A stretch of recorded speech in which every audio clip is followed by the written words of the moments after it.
my husband told his friends. I doubt this joke of a marriage will survive another year. She's nowhere near my level. They laughed, proud of him. I smiled and said, why wait a year? Let's end it today. Then I walked out. That night, his best friend sent a message that made my breath catch. The scent of dry-aged ribeye and rosemary sizzling over hickory wood was supposed to be a signal of relaxation.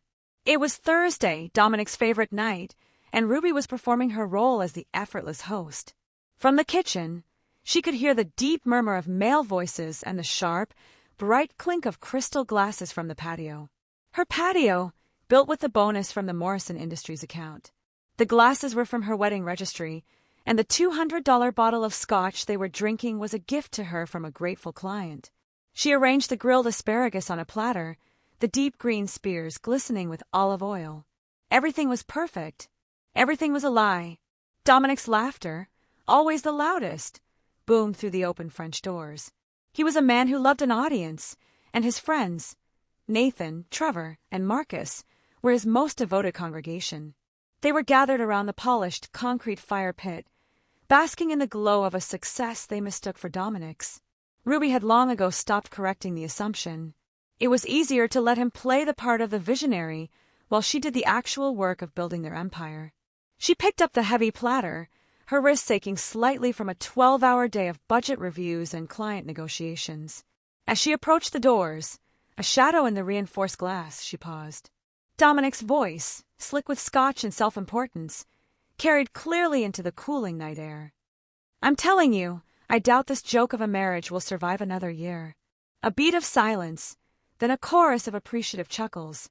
Ruby froze, her hand hovering just inches from the door handle. The platter suddenly felt impossibly heavy, a dead weight in her grasp. Seriously, Dom?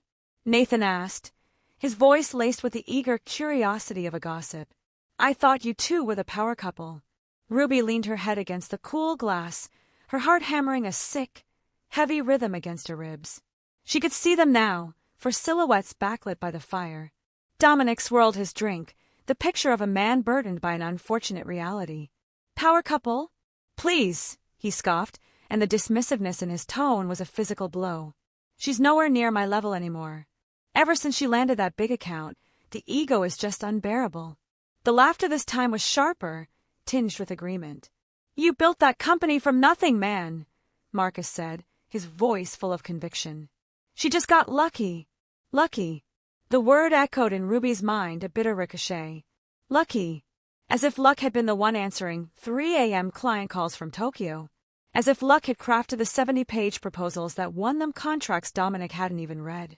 As if luck had navigated the complex buyout of their first competitor while Dominic was on a networking golf trip in Maui.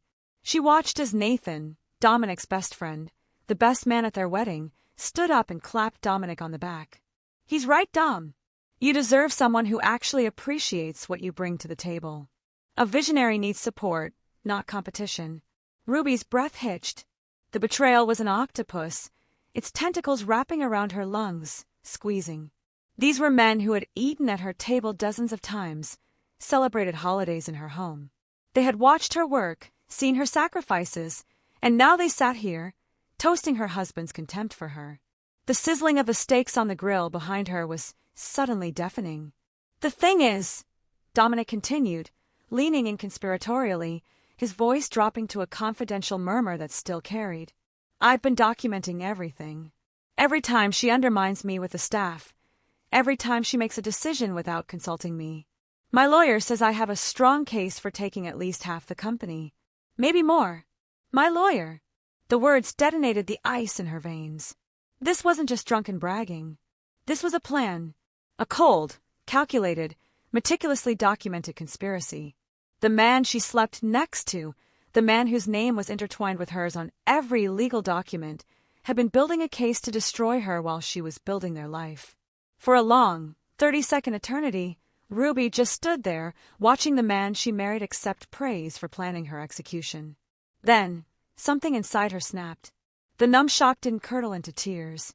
It flash-froze into a diamond-hard clarity. The exhaustion, the years of minimizing her own achievements to soothe his fragile ego, the constant, low-grade hum of his resentment, it all vanished, replaced by a pure, cold resolve. Her hands, which had been trembling, became perfectly steady. With deliberate, silent grace, she set the platter of asparagus down on the side table. She smoothed the front of her silk blouse, pushed her hair back behind one ear, and pulled the French door open. The sudden movement and the shaft of light from the kitchen made all four men jump. The laughter died instantly, their faces frozen in a grotesque tableau of guilt. Dominic's glass stopped halfway to his lips, his mouth slightly open, the amber liquid catching the firelight. "Ruby," he stammered, his face draining of color. He scrambled to put his glass down, knocking it against the stone. We were just talking about the... Why, wait a year." Her voice was not the one he knew. It was not the warm, supportive wife or the tired, accommodating partner. It was the voice she used to fire incompetent vendors, a voice that was perfectly calm, perfectly measured, and absolutely final. The four men just stared, comprehension dawning slowly on their stunned faces. "I'm sorry." Dominic's attempt at confusion was pathetic. Ruby held his gaze. "You said you doubted this joke of a marriage would survive another year. I'm just saying, why wait?" She gave him a small, tight smile that didn't reach her eyes. "Let's end it today. I wouldn't want you to endure another 12 months, married to someone so far beneath your level." She didn't wait for an answer. She didn't look at Nathan's white-knuckled grip on his chair or Marcus's fascination with his own shoes. She simply turned around, her back straight, and walked back into the house. Her footsteps on the imported hardwood floors were the only sound, each heel click and gavel striking down the end of her old life. She walked past the kitchen, past the cooling stakes, and headed straight for the stairs. The drive to the Marriott downtown was a blur of traffic lights and neon signs reflecting off the hood of her Tesla, the car she had paid for with the bonus from the Axon Global account. Ruby drove with a chilling, surgical precision, her hands steady on the wheel. There was no music. The only sound was the quiet hum of the electric motor and the frantic, incessant buzz of her phone in the passenger seat. She didn't look at it. She knew what it would be. Each vibration was a digital pulse of Dominic's panic, his fury, his performative regret. She left the car with the valet, her movements fluid and unhurried. As she walked through the gleaming, impersonal lobby, no one looked at her twice. She was just another executive in a sharp blazer checking in late, her face a mask of professional composure. The anonymity was a balm. The lobby smelled of polished marble and a generic, expensive floral scent, a sterile contrast to the hickory smoke and betrayal that now clung to her home. She requested an executive suite on a high floor, one with a view of the city skyline. She paid with the American Express Platinum card that Dominic didn't know existed, her escape fund, a secret she had kept for 3 years, ever since he lost $60,000 on a crypto venture he'd sworn would make them millions. The suite on the 23rd floor was vast and cold. Floor-to-ceiling windows framed the glittering expanse of a city she had, in many ways, conquered. It was a landscape of her own achievements. She placed her purse on a glass desk and finally, deliberately, picked up her phone. The lock screen was a cascade of notifications. 22 missed calls from Dominic, 7 from Nathan, 3 from Trevor, and 41 text messages. She opened them. It was exactly as she predicted, a masterclass in pathetic, transparent manipulation. The first stage was pure rage. "You're being dramatic. Get back here now. You don't just walk out on me." Followed by the gaslighting. "You completely misunderstood what I said. We were joking. You always take things too seriously." Then came the wounded manipulation. "How can you do this to me? To us? I thought you loved me. You're destroying everything we built." And finally, the threats, the part where his real fear surfaced. "You're going to destabilize the company, Ruby.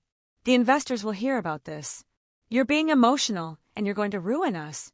She snorted, a sharp, humorless sound in the silent room. Us. He meant him. She had built that company. He had merely inhabited it, a charismatic parasite sucking the credit and the salary while she supplied the blood and sweat. Ruby tossed the phone onto the king-sized bed and walked into the cavernous marble bathroom.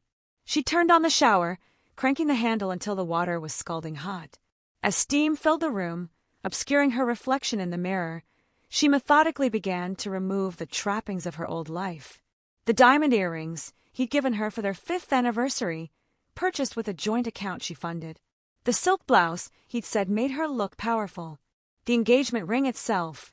She placed them all neatly on the counter, a small pile of glittering lies.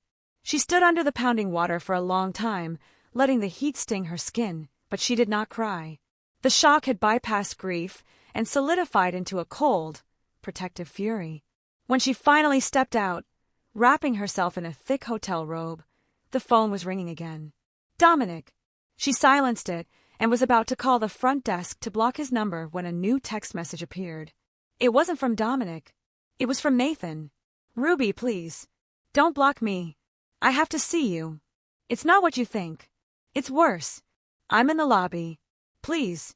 A chill ran down her spine that had nothing to do with the air conditioning. It's worse. What could be worse than what she'd already heard? She stared at the message, her mind racing. This was either a trap, a desperate gambit by Dominic to get her to open her door, or it was something else. A defection. Her gut, the same instinct that had guided her through a dozen hostile negotiations, told her it was the latter. Nathan's silence on the patio, his white-knuckled grip, had been the look of a man trapped, not a man triumphant. She typed a simple reply, room 2308. Come alone.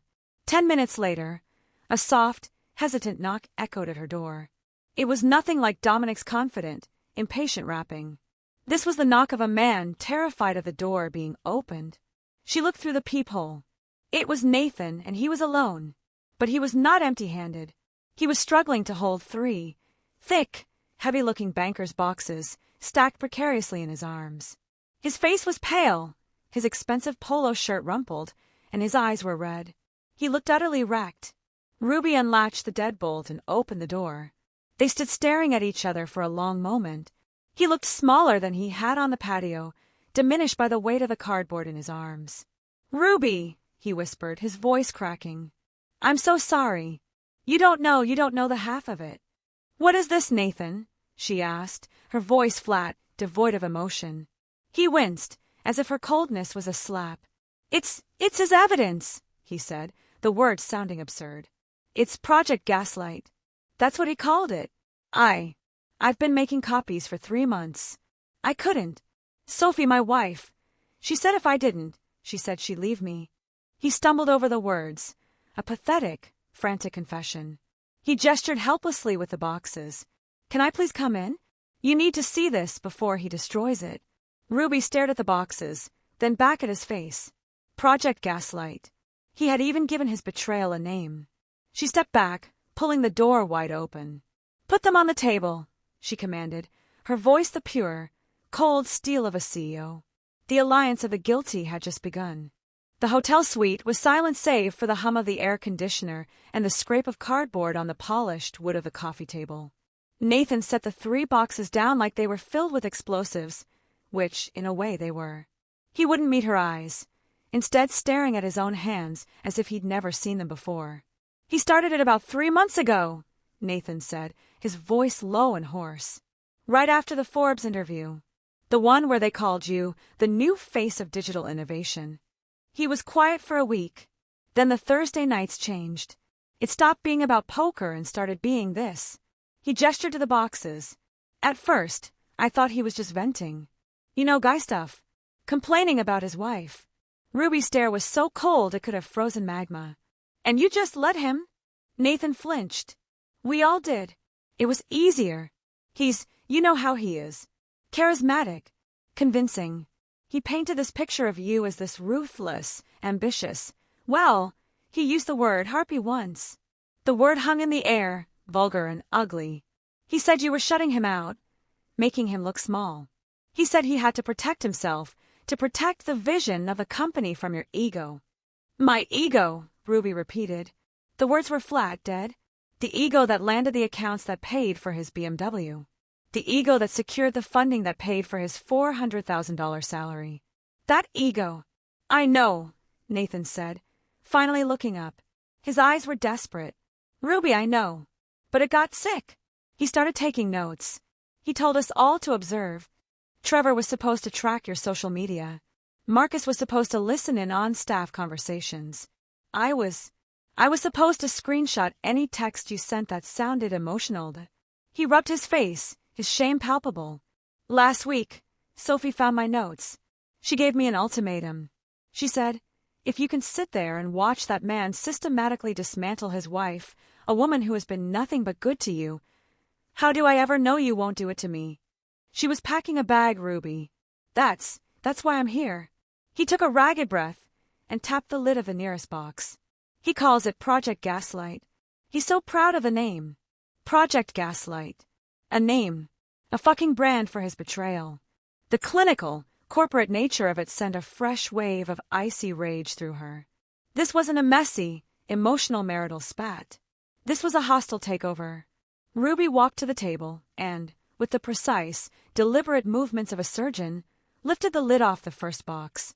It was filled with manila folders, each one labeled in Dominic's confident, arrogant cursive. The titles were sickening. Emotional instability, financial mismanagement, Ruby, staff complaints, confidential, narcissistic behavior patterns. She pulled out the emotional instability folder. It was thick. Inside were hundreds of printed screenshots. Texts she'd sent him, completely stripped of context. A message reading, I'm exhausted, Dom. Please just handle the caterers, had a note scribbled in the margin. Proof of mental fatigue, unable to cope with basic tasks. An email she'd sent at 2 a.m. to the design team. A burst of inspiration for the Morrison campaign was highlighted in yellow with a note. Manic episode. Disrupting staff sleep patterns. Erratic. Every moment of human frustration, stress, or passion had been reframed, catalogued, and filed as evidence of her incompetence. She felt a wave of profound nausea, a feeling of being watched, studied, hunted by the man she slept next to. She moved to the second box. It was worse. This one contained photographs, dozens of them. Photos of her at her desk, late at night, her face drawn with concentration. They were grainy, clearly taken with a zoom lens from the street below, through her office window. There were pictures of her at a business lunch with a male client, circled in red. Even a photo of her at her sister's bachelorette party, holding a glass of champagne with a note. Potential drinking problem? Needs monitoring. He had Trevor's cousin, the PI. Take these, Nathan whispered, seeing the direction of her gaze. Said he needed objective proof of her neglect of the marriage. Ruby dropped the photos as if they were contaminated. The violation was absolute. He had turned her life, her work, her very existence, into a specimen to be dissected and labeled for his own gain. But the third box was the kill shot. It wasn't about her. It was about her company. It held financial records she'd never seen. Statements from a hidden bank account Dominic had opened in January, into which he'd been diverting something. It wasn't clear what, but the account existed. And then, at the very bottom, she found it. A thick, bound document. Articles of incorporation for a new limited liability company registered in Delaware 6 weeks ago. The name on the certificate made her blood run cold. Morrison Strategic Solutions. A shadow company, designed to sound almost identical to her Morrison Digital Innovations. It was all there. A business plan. A logo design that was a near-plagiaristic riff on her own. And a list. A list of her top clients and her key employees, with notes on how to transition them. He wasn't just planning to take half. He was planning to take it all, leaving her with a hollowed-out shell of the company she had bled for, while he simply transferred her assets and her team to his new entity. He was planning to erase her. Ruby finally looked up at Nathan. Her face was pale, but her eyes were burning. This was not the look of a victim. It was the look of a queen whose kingdom had been invaded. He documented it all, she said, her voice terrifyingly quiet. He named it. He filed it. He put his entire conspiracy in writing and gave it to his friends. Her mind, trained for complex strategy, was already 5 steps ahead. This wasn't a messy divorce. This was corporate espionage. This was fraud. This was conspiracy to defraud. Dominic hadn't just given her a reason to leave. He had given her the rope to hang him with. She walked past the bed, picked up her phone, and bypassed the dozens of texts from Dominic. She scrolled to her favorites and pressed the first name. The phone rang twice before a crisp, no-nonsense voice answered, even at this late hour. Patricia! It's Ruby. She looked at the boxes, at the skyline, at the ruins of her marriage. I'm at the downtown Marriott, room 2308. I need you here. Now. And I need you to bring the paperwork for an emergency injunction and a corporate malfeasance suit. Patricia Evans was not a woman who believed in sleep. She believed in retainers and billable hours. She arrived at 1:15 a.m., not in pajamas, but in a sharply tailored charcoal pantsuit, her silver-streaked hair pulled into a severe bun. She carried a heavy leather briefcase in one hand and a mobile scanning wand in the other. Her eyes, the color of cold steel, took in the scene in less than a second. Ruby, wrapped in a hotel robe, her face pale but her eyes blazing. Nathan, crumpled in an armchair, looking like a man who had just survived a shipwreck, and the three bankers' boxes, open on the table. Patricia set her briefcase down with a heavy, definitive thud. "Mr. Blackstone," she said, her voice like gravel. It wasn't a question. "Mrs. Morrison, I see you've been busy." She didn't walk to Ruby, she walked to the boxes. She put on a pair of slim reading glasses and began to sift through the Project Gaslight folder. Her expression didn't change. She showed no shock, no horror, no sympathy. She was a surgeon examining a tumor, and her lack of emotion was more comforting than any words of consolation could have been. "This is not a divorce, Ruby," she said, holding up the photograph of Ruby at her desk, taken through the window. "This is a conspiracy to commit fraud. He's not just your husband, he's a hostile corporate entity." She turned to Nathan. "Mr. Blackstone, you participated in this." Nathan swallowed, nodding miserably. Yes. For 3 months. I sat there. I took notes. Good." Patricia cut him off. "That makes you a co-conspirator. Which means your testimony is not just helpful, it's damning." She snapped open her briefcase and pulled out a laptop and a digital recorder.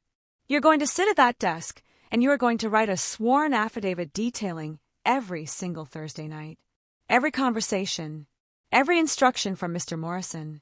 You will specifically detail the creation of Project Gaslight and the stated intent to manufacture evidence of instability to seize control of the company. You will not stop until you are finished. Do you understand me?" Nathan, looking terrified but relieved to be given a direct order, scrambled to the desk and began to type, his fingers flying across the keys. Patricia turned back to Ruby. "He's arrogant. That's his weakness. He documented his own crime. He's proud of it. He thinks he's a visionary." As if summoned by the word, Ruby's phone, which she'd set to Do Not Disturb from Dominic's number, lit up with a different kind of alert. A Priority 1 message from her company's private Slack pushed to her phone by Sarah, her senior developer. Her blood went cold. She snatched the phone. The message was frantic. "Emergency. Dominic just sent a company-wide email. He's claiming you're having a severe mental health crisis and are taking an immediate leave of absence. He's declared himself temporary CEO. He's locked me out. He's locking everyone out of the servers. What is happening?" Ruby's hand clenched the phone so tightly the case creaked. "He just did it," she whispered, her voice vibrating with a lethal combination of rage and adrenaline. "He just launched his coup." She showed the phone to Patricia. A slow, cold smile spread across the lawyer's face. It was a terrifying sight. "The magnificent, arrogant, glorious idiot," Patricia breathed, her eyes lighting up. "He just moved his timeline up. He thinks he's acting in a vacuum. He has no idea we are sitting here, right now, looking at his entire battle plan." She pulled out her own phone. "He just made our case for us. Those boxes," she pointed with her chin, "were the intent. This email," she pointed to Ruby's phone, "is the act. He just connected the dots. He just proved our entire case." Patricia was no longer calm. She was energized, a predator that had just seen its prey step directly into the snare. "Ruby, forward me that email. Now." And the entire thread from Sarah. "Nathan," she barked, not looking at him, "add a final page to your affidavit. Detail that you were present when we received this midnight coup email and that this action is the direct execution of the Project Gaslight plan you've been describing." She was already dialing, pacing the room. "Yes, Judge Reynolds, this is Patricia Evans." I apologize for the hour, but it is a matter of extreme urgency. Yes, an emergency temporary restraining order and an asset freeze. I have a CEO who is being actively and fraudulently ousted from her own company by her husband. No, not just a marital dispute. I am looking at 3 boxes of premeditated corporate espionage, including a plot to defraud investors. Yes, Your Honor. He's calling it Project Gaslight. There was a pause as the judge on the other end spoke. Yes, Patricia said, her voice dropping. The evidence is extensive. I have a sworn affidavit from a co-conspirator, photographs from illegal surveillance, and as of 5 minutes ago, a company-wide email in which the husband has falsely declared the CEO mentally unstable to seize control of the company's servers and bank accounts. I am sending a secure courier to your home right now with the initial evidence package in our motion. We need the injunction signed by 6 a.m. Thank you, Your Honor. You are saving a woman's entire life's work.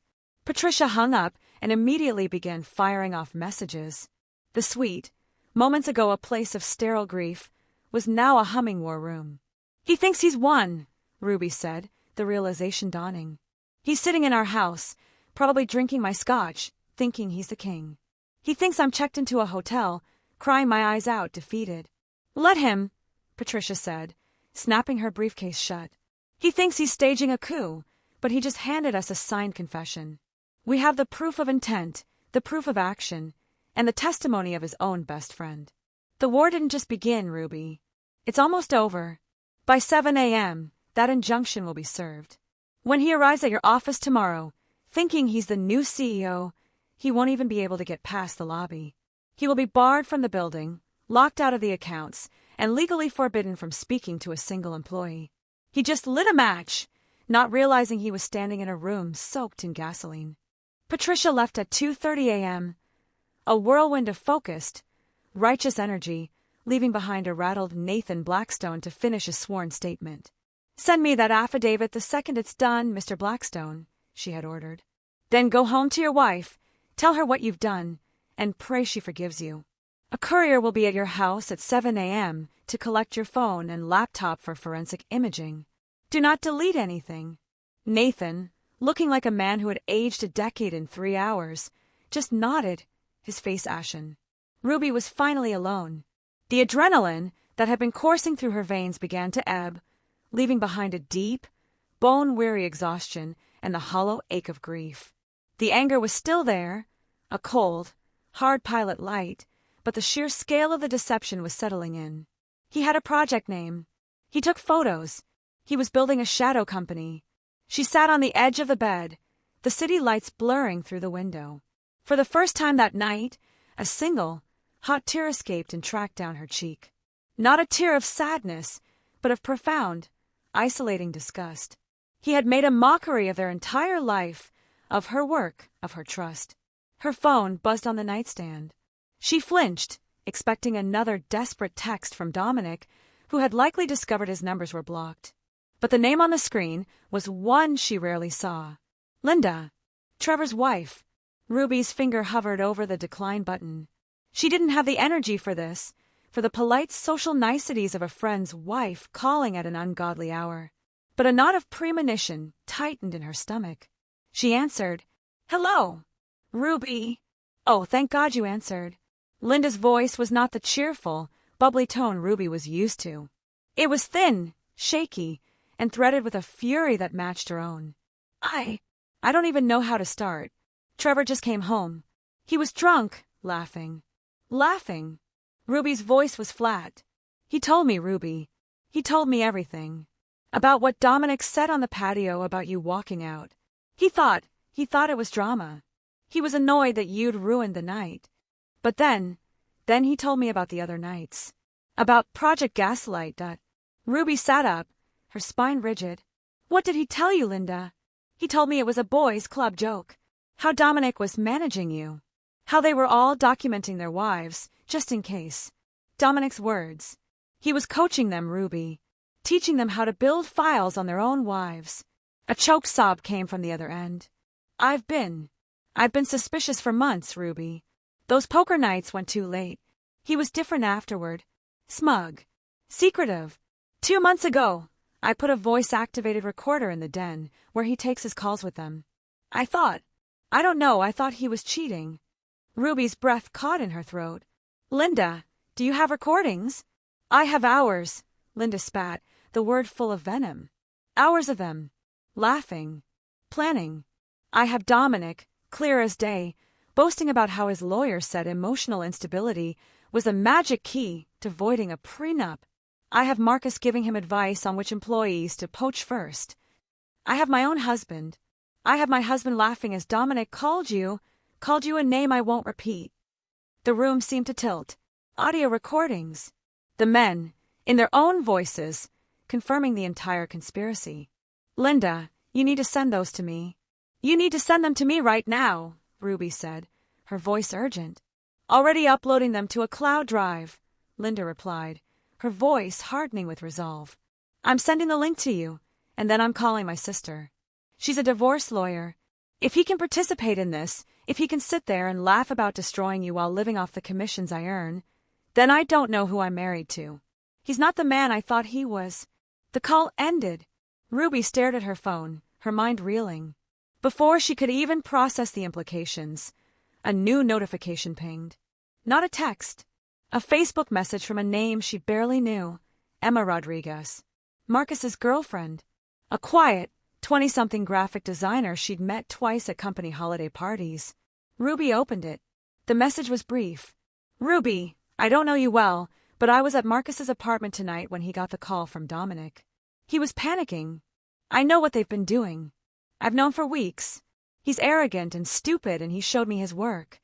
He thought I'd be impressed. I am disgusted. I'm breaking up with him, but you deserve to see this first. Below the message was a string of attachments. Screenshots. Ruby's fingers trembled as she clicked the first one. It was the logo for Morrison Strategic Solutions. It was sleek, professional, and a sickening echo of her own branding. The next was a screenshot of a drafted email addressed to James Harrison, her biggest client. Dear James, as you may have heard, Ruby's unfortunate health issues have required a change in leadership. I, along with Dominic, am launching a new, more stable venture. And then the worst one. A screenshot of a spreadsheet, a list of her top 5 employees. Besides Sarah's name, single mom, needs benefits. Easy poach, just guarantee stability. Beside Kevin's, her lead coder, desperate for a director title. Offer it to him. He'll follow. They hadn't just planned to steal her clients. They had studied her team, analyzed their vulnerabilities, and planned to weaponize their lives against them. It wasn't just betrayal. It was predatory. It was evil. Ruby stood up and walked to the window. The wives' rebellion. The men, in their blind arrogance, had assumed the women in their lives were just pretty, supportive accessories. They had never imagined that those women had minds and morals and limits of their own. She copied the cloud link from Linda. She saved the screenshots from Emma. She opened a new email to Patricia Evans, attaching everything. Her message was 5 words long. We have them. All of them. Dawn broke over the city, casting a cold, gray light that matched the atmosphere in the conference room on the 40th floor. Ruby hadn't been to her hotel room. At 4 a.m., she had met Patricia at the offices, her offices. A security team, hired by Patricia and already paid for from Ruby's private account, had swept the floor, changed the locks on the executive suite, and stood guard in the lobby. The building was a fortress, and Dominic had no idea. The large mahogany conference table, usually polished to a high gleam, was now a designated war room. It was littered with coffee cups, open laptops, and the 3 bankers' boxes, which now sat like silent accusers in the center of the room. Ruby, running on pure, uncut adrenaline, had showered in the executive gym and changed into her armor. A razor-sharp, navy blue suit, a white silk shell, and heels high enough to make a sound but low enough to stand her ground. She looked less like a victim and more like a general preparing for invasion. Nathan had arrived at 5:30 a.m., looking haunted. He had delivered his affidavit, his laptop, and his phone to Patricia's courier, and then driven straight to the office. He hadn't slept. His hands trembled as he poured himself a coffee. "Sophie's at her sister's," he said to Ruby, his voice raw. She read my affidavit, all 30 pages. She She said she was proud I told the truth, but she doesn't know if she can ever look at me the same way again. Ruby nodded, offering no absolution. Coffee, Nathan. Then get to work. She pointed to a stack of binders. I need you to cross-reference every claim in your affidavit with the evidence from the boxes. I want a binder for every board member, tabbed and highlighted. Project Gaslight. Shadow Company. Surveillance. Defamation. Make it impossible for them to look away. Sarah, her senior developer, arrived at 6 a.m. She had been working remotely all night, coordinating with Patricia's tech team. Her eyes were wide, but she was vibrating with a loyal, protective fury.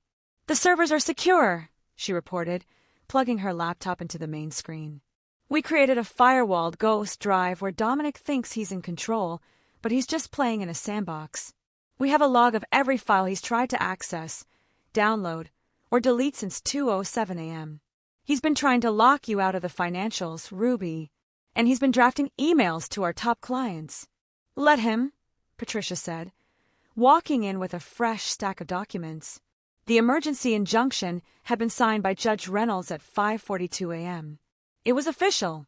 As of this moment, Dominic Morrison is legally barred from entering this building, accessing company funds, or contacting any employee. The moment he steps foot in the lobby, he'll be served. The security team has his photo. They will stop him, hand him the papers, and instruct him to call his lawyer. He won't come to the lobby, Ruby said, her voice certain. She was staring at the empty chair at the head of the table, his chair. He's too arrogant for that. He'll use his executive key fob to come up through the private garage elevator. He'll walk right into this room at 10 a.m., thinking he's calling an emergency meeting to announce his takeover. A chill went through the room. He thinks we're walking into his trap, Nathan whispered, looking at the door. Exactly, Ruby said. So we let him. Patricia's cold smile returned. I like it. Let him walk in. Let him sit down. Let him begin his speech. Let him hang himself with his own words, in front of the entire board. For the next 3 hours, they worked with the methodical, silent efficiency of a bomb squad. They set up a projector. Sarah queued up the audio files from Linda, Dominic's voice, boasting about the magic key of emotional instability. She prepared the screenshots from Emma, the logo for Morrison Strategic Solutions, the spreadsheet of vulnerable employees. Nathan, his guilt fueling a meticulous, obsessive focus, finished the binders. Each one was a perfectly curated story of Dominic's downfall, told in his own words, his own pictures, and his own spreadsheets. At 9:30 a.m., the board members began to arrive, summoned by an urgent, vague email from Patricia regarding critical leadership matters. They were a formidable group. Margaret Chin, a powerhouse venture capitalist, David Okonkwo, a stern-faced finance guru, and James Harrison, the CEO of their largest client account, Harrison Tech, who sat on the board as an advisor.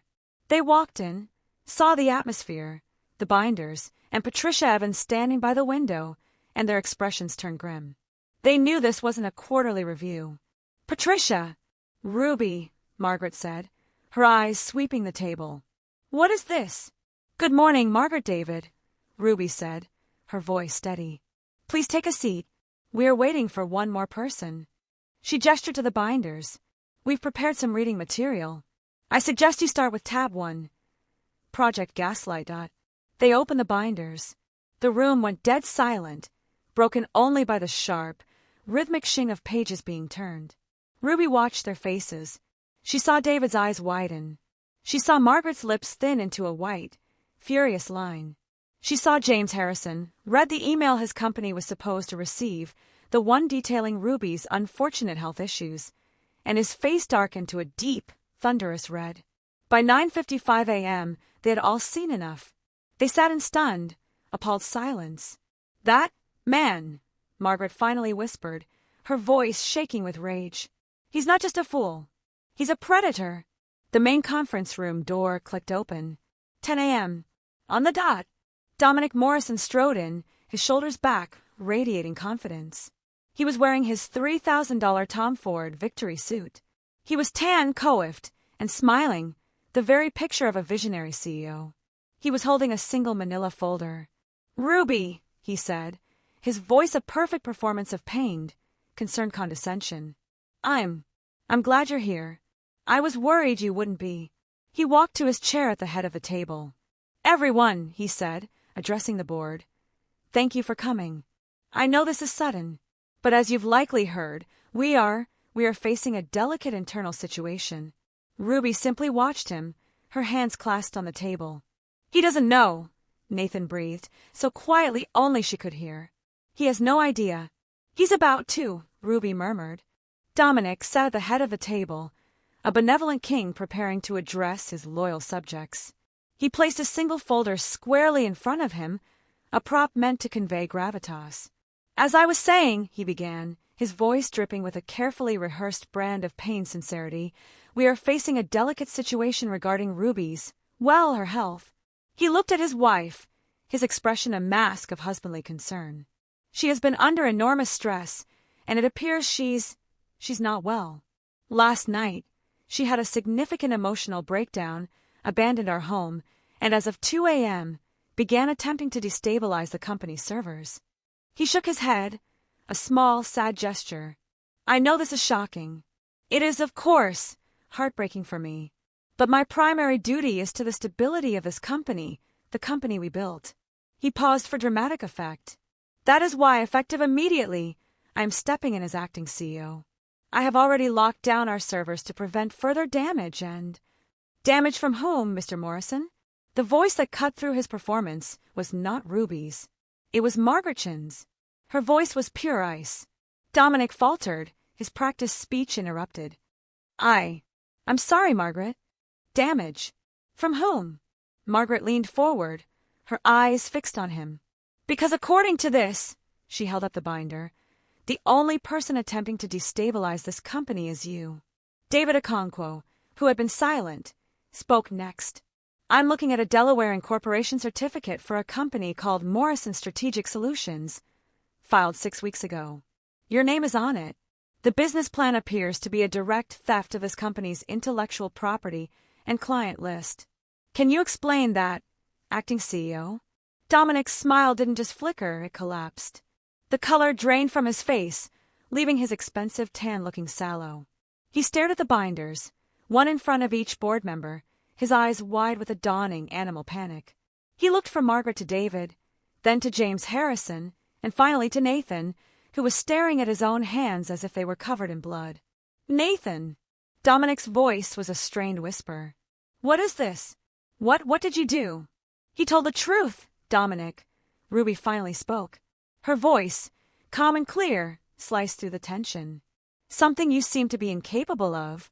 Ruby, this is a misunderstanding, Dominic stammered, his hands fumbling to open his own useless folder. You're not well. You're paranoid. You've poisoned them against me. Am I paranoid, Dominic? Ruby asked. Sarah, she said, nodding to her developer. Play the first file. Sarah hit a key. Dominic's voice, confident, arrogant, and unmistakably his, filled the conference room. It was from one of Linda's recordings. No, you don't get it. Emotional instability is the magic key. That's what Derek said. You prove that, and the prenup is toilet paper. You just need to document everything. Create the pattern. That's what I'm doing. It's a long game, but I'm going to win. Dominic physically recoiled, as if he'd been struck. He looked at the speakers in horror. Where did you get that? That's illegal. Is it as illegal as this? Sarah clicked to the next slide. It was the screenshot from Emma. The spreadsheet. The list of employees and their vulnerabilities. Sarah's name was at the top, highlighted in yellow. Single mom. Needs benefits. Easy poach. A collective gasp came from the board. David Okonkwo looked at Dominic with an expression of pure, unadulterated disgust. You studied your own staff like prey. And then, Ruby continued, her voice relentless, there's this. Sarah switched to the last slide. It was the photo. The grainy, zoomed-in shot of Ruby working at her desk at 10 p.m., taken from the street below. Project Gaslight, I believe you called it, Ruby said. Exhibit A in your case for my instability, a photo of me working on the very account that paid for the suit you're wearing. James Harrison, the client, finally spoke. His voice was a low, dangerous rumble. He stood up, his large frame towering at the end of the table. "I was told," he said, his words slow and deliberate, "that you were the visionary, Mr. Morrison. That you were the strategy behind the brand." He looked at Ruby, then back at Dominic. "Let me be perfectly clear.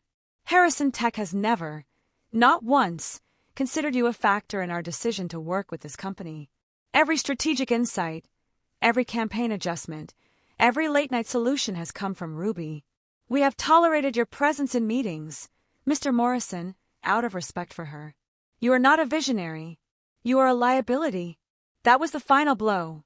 The public dismissal from the client Dominic had most coveted, the one he'd planned to poach first, broke him. The facade of the Tom Ford suit, the tan, the bravado, it all dissolved, revealing the small, terrified, and deeply mediocre man beneath.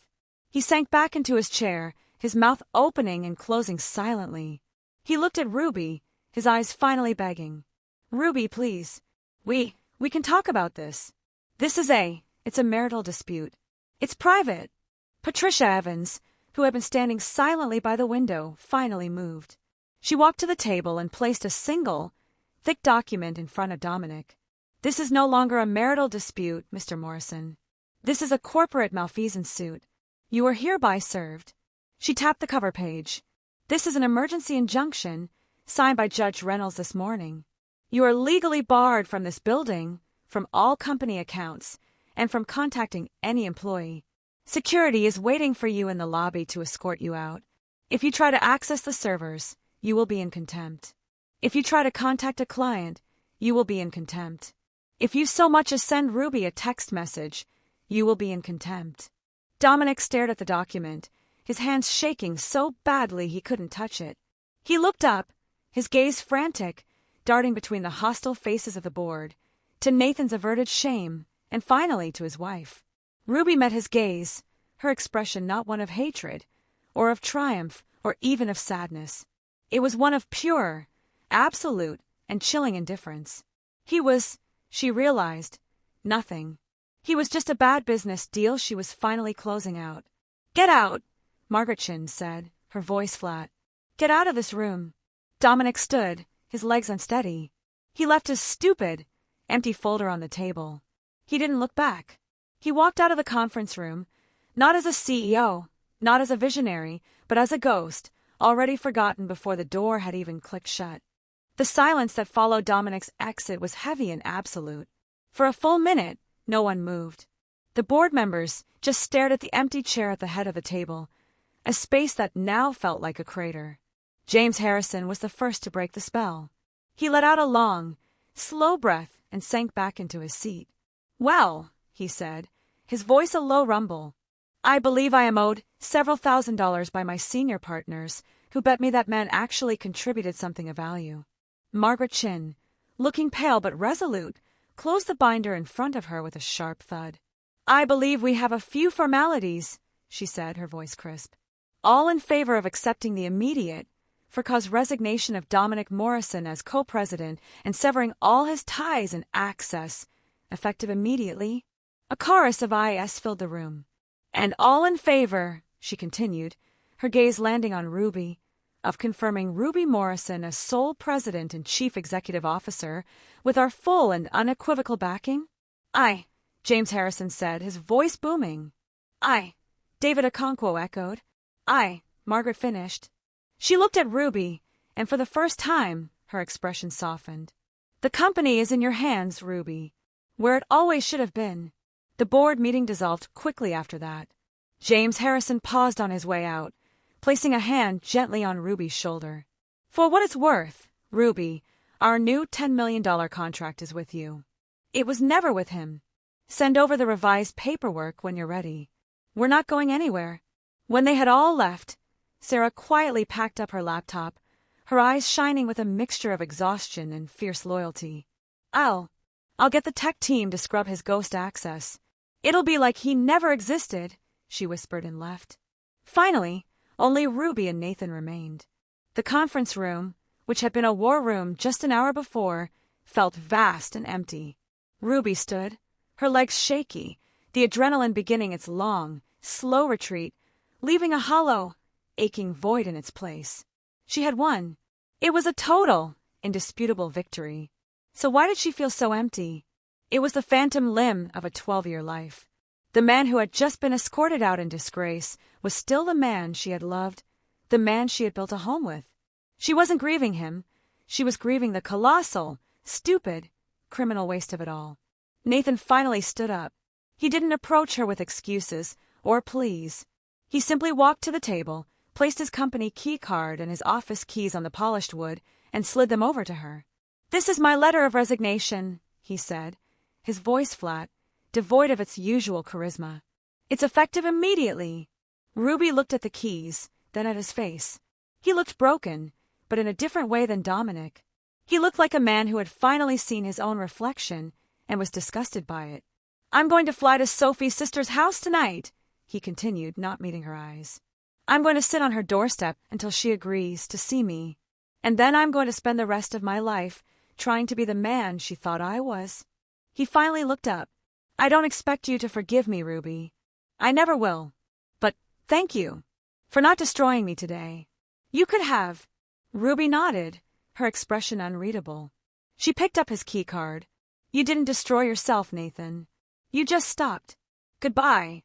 He nodded, accepting the finality of it. He turned and walked out of the conference room, leaving her completely alone. She was packing her own briefcase, her movements slow and automatic, when her personal phone buzzed. A text from Linda. It was a selfie. Not a happy one. She was in a car, her eyes red-rimmed but her smile defiant. Her sister was beside her, giving a thumbs up. The text read, "Papers filed. He's being served tonight. He called me, screaming about loyalty. I told him loyalty was a two-way street, and he was on a one-way to hell. I'm free, Ruby. So are you." A moment later, another message. From Emma. It was a screenshot of her blocking Marcus on every conceivable platform. "He's been blowing up my phone, calling me a traitor. I told him I'm not a traitor, I'm just a woman with self-respect. He can poach his own damn clients. I'm going back to school." The ripple effect. Dominic, in his arrogance, hadn't just blown up his own life. He had detonated the lives of his friends, the very men who had enabled him. Their boys' club had cost them their wives, their girlfriends, their dignity. As Ruby was about to leave the office, her phone rang. An unfamiliar number, but with a prestigious prefix she recognized. "This is Ruby Morrison." "Ruby, darling. It's Barbara Fitzgerald." The voice was like dripping honey, laced with steel. Barbara was the doyenne of their social circle, the wife of the country club president, a woman who traded in information like it was stock. "I'm not calling to offer condolences, my dear. I'm calling to offer congratulations." "Barbara? I'm not sure I understand." "Oh, you will," Barbara said with a dry chuckle. "I'm at the club. I'm looking at your ex-husband. He's been at the bar since noon. He's 3 sheets to the wind, my dear, and he's putting on the most marvelous show." Ruby closed her eyes. "What is he saying? What isn't he saying? That you're insane. That you staged a corporate coup. That you're in love with James Harrison. That he invented the algorithm that landed the Morrison account. My personal favorite is that you're a puppet for a hostile foreign entity." Barbara laughed again. "And the best part? No one is buying it. Not a soul. Robert Kim just called him a delusional parasite to his face. They're calling it Storytime with Dom. People are literally pulling up chairs. He's a laughingstock, Ruby. He's destroyed himself in less than 4 hours. Whatever you did, my dear, well done." Ruby hung up the phone. She looked out the conference room window, down at the city she owned. He was nowhere near her level. He had been right about that, just not in the way he'd intended. He wasn't just beneath her. He was at the bottom of a hole of his own digging, and he was still digging. She picked up her briefcase and walked out, the click of her heels the only sound in her new, quiet empire. 6 months. It was, Ruby reflected, the time it took to close a major international account. It was the time it took to develop and launch a new app. It was also, it turned out, the time its underscore took to systematically dismantle a 12-year marriage, scrub a multi-million-dollar company of its parasitic co-founder, and rebuild a life from the reinforced steel foundations of her own competence. She had moved out of the Marriott and into a glass-walled penthouse downtown, a space she'd furnished with sharp, clean lines, modern art, and not a single piece of furniture they had chosen together. Her new home, like her new office, was entirely, blissfully her own. Morrison Digital Innovations, now officially and singly hers, had not just survived, it had exploded. With the dead weight, as the board now privately called him, gone, bottlenecks vanished. Decisions were made in hours, not days of ego massaging. The Forbes feature had just hit the stands, and the influx of new business was almost overwhelming. The day of the final signing arrived on a crisp, clear autumn morning. The sky was an aggressive, cloudless blue. Ruby dressed with care, not in armor, but in a cream turtleneck sweater and wide-leg camel trousers. It was an outfit that projected not power, but a serene, unbothered wealth. She was done fighting. This was just paperwork. Patricia's conference room was the same one where they'd first met, a sterile, neutral ground. He was already there when they walked in, and the transformation was so complete it almost made her gasp. The man who had worn Tom Ford suits like a second skin was gone. In his place was a stranger. He had lost at least 40 pounds, not in a healthy, sculpted way, but in a gaunt, hollowed-out way. His skin was gray. He wore a wrinkled button-down shirt that was too large for his shrunken frame, the collar limp and stained with what looked like coffee. His hair was thinning, his nails bitten to the quick. He was accompanied by a young, nervous-looking lawyer who looked like he'd passed the bar last Tuesday. Dominic wouldn't look at her. He stared at the polished table, his hands trembling so violently he had to hide them in his lap. The cheap fabric of his trousers strained over his knees. "Let's begin," Patricia said, her voice devoid of any emotion. She slid the thick stack of settlement papers across the table. "The terms remain as we discussed, and they are non-negotiable. Mrs. Morrison retains 100% of Morrison Digital Innovations and all associated intellectual property. She retains the house, its contents, and the downtown penthouse. She retains all investment accounts, retirement funds, and the vehicle. Mr. Morrison," Patricia continued, her voice chillingly flat, "will receive his personal effects, currently in a storage unit in his name. He will also retain full ownership of the crypto wallets from his failed ventures and the outstanding debt associated with them. There will be no alimony. There will be a non-compete and a permanent, legally binding non-disclosure agreement. Do you understand?"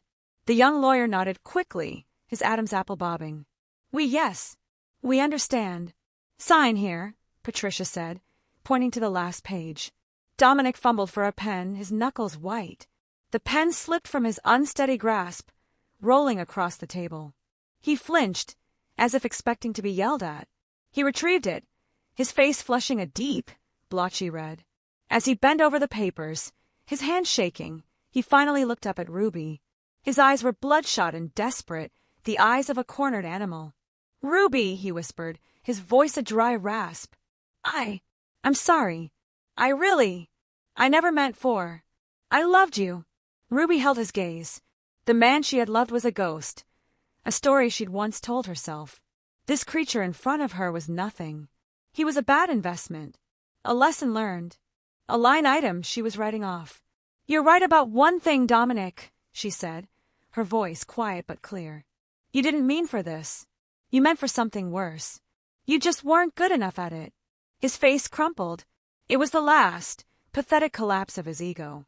He turned back to the page and signed his name.